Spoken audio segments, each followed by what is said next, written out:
ते एकूण लक्षात येतं की सरकारनं जातीय तेढ निर्माण झाला पाहिजे, दंगली झाले पाहिजेत म्हणून केलं पाहिजे. अहो एवढं जर लढले असते ना, धनगर बांधवले एसटीत आरक्षण मिळालं असतं. त्या मी जोर जिवंत आहे ना, मराठ्यावर अन्याय कसा होतो ते बघणारे. कुठं असं कुणी 500 600 पुढे लाखांनी एकत्र आले म्हणून मी मराठ्यावर अन्याय होऊ देईल हे शक्य नाही माझ्याकडे. एनटी व्हिजेंटीचं आरक्षण तुम्ही इकडं कुंकडं आमच्या 19% आम्ही ते बघू ना, ते या लेवलला नाही. जाणून बुजून करणं, समोर मराठा बसला म्हणून त्याच्या समोर परत दुसऱ्याने कुणीतरी बसायचं, फक्त हे बरोबर नाही. अधिकारी याचा अर्थ असा नाही की हटकून करायचं, हे नसायला पाहिजे. एवढंच म्हणणं आहे आमचं त्यांना. मराठा समाज 150-200 वर्षापूर्वीपासून आरक्षण आहे, त्यामुळे द्यावंच लागणार. तुम्हाला सांगतो दुसऱ्या दिवशी सकाळी म्हणजे जातीवाद बंद होईल. दुसऱ्या सकाळी हे जास्त वाढवायला लागले सरकार जातीवाद. त्यांना दोष आंदोलन करता देऊ नको. शंभूराजे देसाई साहेबांची हालचाल सुरू आहे, ते करतायत, परंतु हे उभा केले अशी शक्यता आहे. 100% हे पुरस्कृत आहे अशी त्याच्यात शक्यता आहे. कारण त्यांची बोलण्याची भाषा, ते बोलण्याची डब, ती एकूण लक्षात येतं की सरकारनं जातीय तेढ निर्माण झाला पाहिजे, दंगली झाल्या पाहिजेत म्हणून केलं पाहिजे. अहो एवढं जर लढले असते ना, धनगर बांधवले एसटीत आरक्षण मिळालं असतं. इतकं जर तुम्ही पडले असते, त्याच्यात कोटीनं मराठी परत मागं राहिले असते. मी तर सगळ्यात पुढे राहिलो असतो.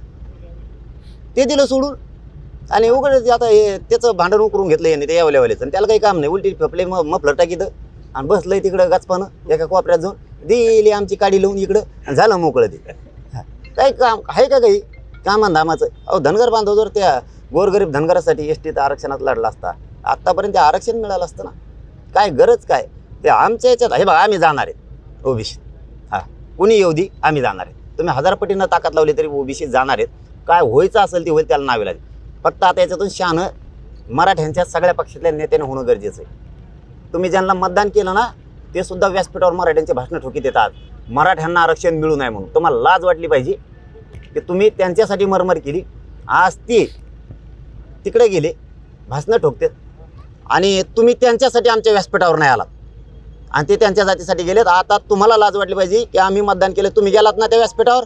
आम्ही बी सगळे मराठ्याचे नेते आता मराठ्याच्या व्यासपीठावर चालू. आता रॅल्या आहेत, आंदोलन, त्यात कोण कोण मराठ्याचे आमदार नेते दिसतात बघतोच ना आम्ही. आता त्या टायमाला महाजन साहेब म्हणले होते 6 दिवसात होणार नाही, तुमची मागणी आहे सरसकट मराठ्यांना कुणबी प्रमाणपत्र द्या. हे कायदा जर पारित करायचा असला तर 40 दिवसाचा वेळ द्या, 30 दिवसाचा द्या. आम्ही 40 दिवसात दिला होता. आता तुम्हाला एवढा वेळ दिला आणि आता तुम्ही पलटी मारा. हे बघा, हे पलट्याच मारणार. 70 वर्षात त्या महाविकास आघाडीनं तीच केलं आणि यांनी हेच केले, पण आम्ही खचत नाहीत. आता आम्हाला माहिती आहे यांनी धोका दिला 13 तारखेला, यांना सगळ्याला पाडायचं. तुम्ही आत्ताच म्हणालात महाविकास आघाडीने तसं केलं, मात्र महाविकास आघाडीचे जे खासदार आहेत त्यांच्या बॅनरवरती तुमचा देखील फोटो बीडमध्ये पाहायला मिळाला होता, आणि विशेष म्हणजे महाविकास आघाडीचे पदाधिकाऱ्यांनी ते बॅनर लावलं होतं. फोटोचं आरक्षणाचं काय संबंध आहे? कोणी लावी देईल, कोणाच्या गाडीवर आहे ते फोटोचा आणि याचा काय संबंध आहे? हे बघा, राजकारण विषय हा एकदम वेगळा आहे आणि आरक्षण विषय हा एकदम वेगळा आहे. आणि मी कुठं कोणाला निवडून आणा म्हणलो, कोणाला पाडा म्हणलो, ते मनानेच लावून घ्यायला लागले. त्याला काय करू? भेटीला आलेलं आहे आणि त्यांनी अशी मागणी केलेली आहे की ज्या 54 लाख कुणबी नोंदीचं वाटप झालेलं आहे त्या तात्काळ रद्द करा. आत्ता काही वेळ करू द्या मग. रद्द करणाऱ्याला बघा का डुबितो. रद्द करा म्हणा. 54 लाख नोंदी तुम्ही हैदराबादचं गॅजेट 13 तारखेच्या आत लावू नका. आम्ही दिलेल्या व्याख्याप्रमाणे सगळे स्वैरांची अंमलबजावणी करू नका. तुम्ही माया मराठ्याला डुबायला निघालात ना, तुम्हाला जर नाही डुबिले ना तर नाव बदलून ठेवील, सरकारच डुबून टाकीन सगळं. माझ्या जाती पुढं मी कोणाचाच मुलाहिजा करणार नाही, माझ्या जातीलाच मरू देत नाही मी. आता मी जोर जिवंत आहे ना, मराठ्यावर अन्यायच कसा होतो ते बघणारे. कुठं असं कुणी 500 600 पुढे लाखांनी एकत्र आले म्हणून मी मराठ्यावर अन्याय होऊ देईल हे शक्य नाही माझ्याकडून. मी जातीचा आहे, कोणत्या पक्षाचा, नेत्याचा आणि फात्याचा नाही. त्यांनी जर मराठ्याला डुबिलं, त्यांना आम्ही डुबिलच म्हणून समजायचं. 100% सांगतो तुम्हाला. की आम्हाला सावत्र वागणूक देऊ नका. कोण म्हणतंय? उपोषण करा शिष्टमंडळासमोर आता बोलताय. आता मग मी त्याला काय करू?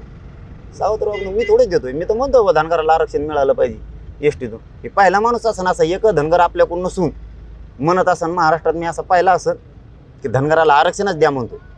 मी पाहिला असन आणि एक माझ्याकडून नाही. आरक्षणामुळे जातीय तेढ निर्माण होतंय कुठेतरी, हा ते दूर करण्यासाठी पुढाकार घेणार आहात तुम्ही? त्यानेच घ्यायला पाहिजे ना. हैदराबाद गॅजेट आहे, कोणाला मान्य नाही, कोणाला मान्य नाही. 1884ला अगोदर आरक्षण, त्यावेळेस निजाम भाऊला काय माहीत नव्हतं मराठ्याला आरक्षण लागणार आहे म्हणून त्यांनी लिहून ठेवलं तेव्हाच गॅजेट. असं काय नव्हतं ना त्यावेळेस की पुढं मराठ्याला लागण भाऊ आता कोण बी लिहून ठेवा. जे व्यवसाय होते ते लिहून ठेवले. मग आधी आम्ही होतो, संविधानाने नंतर दिलंय, भारत स्वातंत्र्य झाल्याच्या नंतर. आधी आम्ही येत ना, मनानेच मान्य करावं ना ओबीसीच्या नेत्यांनी. जातीला गाव खेड्यातल्या ओबीसीना दोष देऊन उपयोग नाही. हे नेते यांचा आता निवडणुका जवळ आल्या, याच्यामुळे यांना काय मराठ्यात जातीवाद निर्माण करायचा आणि सत्ता आणायची. पण मराठ्याला जर धोका दिला 13 तारखेला गॅजेट आणि ते नाही लावलं, आम्हाला बुडील त्यांना आम्ही बुडील. विधानसभेला पाटील- तुम्ही उभा राहणार का? नाही बाबा, मला नाही राहायचं. पाटील, लोकसभे अगोदर मराठा आरक्षणाचा प्रश्न आक्रमक झालेला पाहायला मिळाला. आता ओबीसी समाज विधानसभेच्या अगोदर आक्रमक. आंदोलन अशीच धग कायम आहे का दोन्ही निवडणुकीच्या अगोदर? आंदोलन केले पाहिजे ना, का नाही? त्यांनी नाही केलं म्हणजे आम्ही केले की करतो तो गोड लागतो. त्यांनी करायला पाहिजे. या मताचे आम्ही आहेत, आमची स्वच्छ नियती. पण मुद्दाम करणं हे बरोबर नाही. जातीय तेढ निर्माण होण्यासाठी हे सरकारला घडून आणायचे. जातीय तेढ आपण कशाला घडवायचं आपल्यात? कारण एक ना एक दिवस हे विषय निघून जाणार आहे, त्यांचा पण आमचा पण. पण तुम्ही भांडतायत कोणासाठी मला हे कळाय नाही. तुम्ही भांडताय NT VJNTचं आरक्षण, तुम्ही इकडं कुंकडं आमच्या 19% आम्ही ते बघू ना, ती लेवला ना आम्ही. तुम्ही कशाला उकरून घेता भांडण उगाची कामान धामाचं? तुमचा आमचा काही संबंध नाही. कोणी आंदोलन करावं कोणी न करावं हा संविधानाने दिलेला अधिकार आहे. आम्ही त्यात नाही रोखू शकणार कोणाला. हे प्रत्येकजण आंदोलन करावं, त्यांनीही करावं, आम्ही करावं, त्याबद्दल काय दुमत नाही. आणि आम्ही त्यांना कधी विरोधक मानलेला नाही, कधी मानणार सुद्धा नाही. परंतु बरोबरी नाही केली पाहिजे आणि हटकून केलं नाही पाहिजे, हे महत्त्वाचं आहे. जाणून बुजून करणं, हे समोर मराठा बसला म्हणून त्याच्या समोर परत दुसऱ्यांनी कुणीतरी बसायचं, फक्त हे बरोबर नाही आहे. अधिकारी याचा अर्थ असा नाही की हटकून करायचं, हे नसायला पाहिजे. एवढंच म्हणणं आहे आमचं त्यांना. कारण कदाचित आज आम्ही अडचणीत आहेत, आम्ही आज आरक्षण मागतोय म्हणून तुम्ही असं करणार असाल. कदाचित असं ग्राह्य धरा, आता आमचं आंदोलन संपलं थोड्या दिवसानं, त्याच्यानंतर तुम्ही एसटीतलं आरक्षण मागायला लागलात वर्षानं 2 वर्षानं. त्यावेळेस जर मराठ्यांनी जर असंच केलं तर तुम्हाला काय वाटेल? मुद्दाम करायलात ना तुम्ही. समजा मग आम्ही तुमच्या समोरच मुद्दाम लाखाने बसलो तर तुमची भूमिका काय होईल? त्यामुळे आपल्यात सरकारचं ऐकून उगाच त्यांनी तेढ निर्माण करून एवढंच म्हणणं आहे. पण त्यांना आम्ही विरोधक मानलेलं नाही, मानणार सुद्धा. दादा, जे नितीश कुमारांनी दिलेलं 50% वरचं आरक्षण होतं, ते आरक्षण उच्च न्यायालयानं रद्द केलेलं आहे. कसं पाहता याकडं? महाराष्ट्रात देखील 10% आरक्षण दिलं गेलं, ते टिकू शकतं का? काय वाटतंय? मी त्याच वेळेस सांगितलं होतं, माझ्या ज्ञानाप्रमाणे, मला माहीत नाही अभ्यासकांचं याच्यावरती काय मत आहे, पण ते टिकणारच नाही. 50%च्या वर गेलं टिकत नाही. जर मराठा समाज 10% मागासिद्ध झाला तर त्यांनी 50%च्या 27% आरक्षण घ्यायला आवश्यक होतं. त्यांनी ते मुद्दाम घेतलं नाही, याचा अर्थ ते जाणारच आहे. जरी ते निवडणूक होस तर राहिलं, निवडणूक झाल्यावर का होईना ते 100% जाणार आहे. सरकार पुन्हा मराठ्यांच्या नरड्यात औषध ओतायचंच काम करणार आहे, हे 100% खरं आहे. त्यापेक्षा मलाही कळत नाही आहे, स्वातंत्र्य मिळाल्याच्या नंतर बाकीच्यांना आरक्षण मिळालं. मराठ्यांचं 1884 आहे, म्हणजे 150-200 वर्षापूर्वीचं आहे. तुम्ही का देत नाहीत?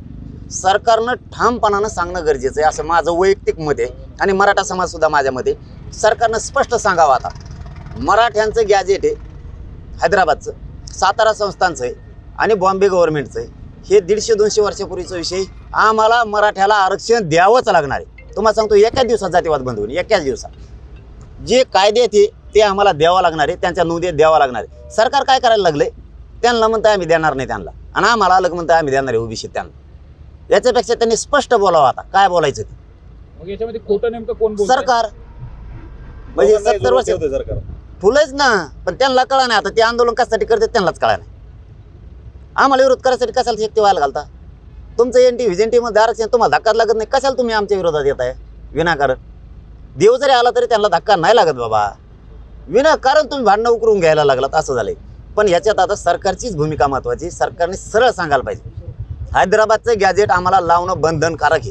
कारण मराठा समाज 150-200 वर्षापूर्वीपासून आरक्षणात, त्यामुळे द्यावंच लागणार आहे. तुम्हाला सांगतो, दुसऱ्या दिवशी सकाळी म्हणजे जातीवाद बंद होईल. दुसऱ्या दिवशी सकाळी हे जास्त वाढवायला लागले सरकार जातीवाद. त्यांना दोष आंदोलन करता देऊन उपयोग. की मागं नाही घेतल्या केवल्यावालीने बाजीली, यांच्या लक्षातच याय नाही देऊ. ते आपल्या जुटून द्यायला लागलाय म्हणून. पण हरकत नाही, आमच्याकडून यावं म्हणून म्हणत नाही. मग समाज एकटाच 50-65% आम्ही सगळ्याचे पाठ पुरायला खंबीर आहे त्याची. तो किती घ्या आम्हाला चांगला माहिती आहे.